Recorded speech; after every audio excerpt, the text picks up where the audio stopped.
नमस्कार दोस्तों, नेपाल को चीन से चोंच लड़ाना भारी पड़ रहा है।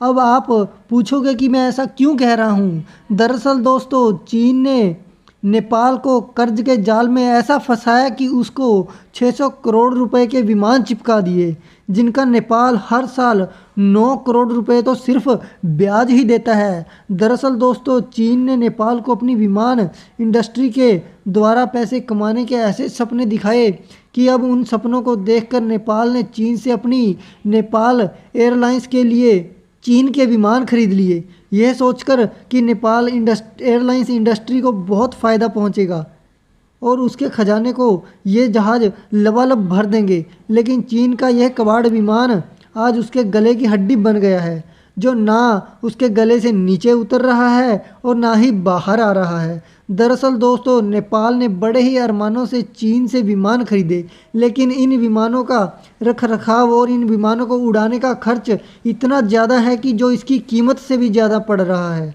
दरअसल दोस्तों, नेपाल एयरलाइंस पहले ही भारी घाटे में चल रही है और नेपाल एयरलाइंस के करीब 8 साल पहले चीनी विमानों को पहला बैच हासिल किया था, लेकिन अब चीन में बने ये विमान आग में घी का काम कर रहे हैं और कर्ज में डूबे राष्ट्रीय ध्वज वाहक नेपाल एयरलाइंस पर वित्तीय बोझ बन रहे हैं।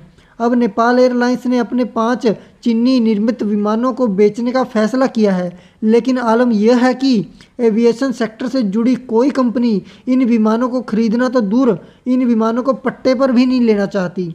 नेपाली मीडिया के मुताबिक इन विमानों ने हवा से ज़्यादा समय तो ज़मीन पर बिता दिया है। 2012 में नेपाली सरकार ने चीन से 4 Y-12E और 2 MH-60 विमानों को खरीदा था।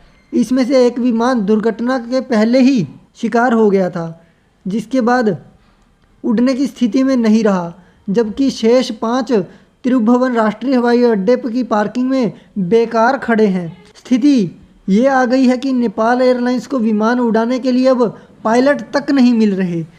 रिपोर्ट में कहा गया है कि इन तमाम समस्याओं के बाद अब उन विमानों को रखने का कोई मतलब नहीं है। इसलिए नेपाल एयरलाइंस द्वारा निर्धारित बोली की समय सीमा 31 अक्टूबर तय की गई है, लेकिन नेपाल एयरलाइंस के कुछ शीर्ष अधिकारियों का डर है कि उन्हें नहीं लगता कि कोई भी इन विमानों को खरीदना तो दूर पट्टे पर भी नहीं लेगा।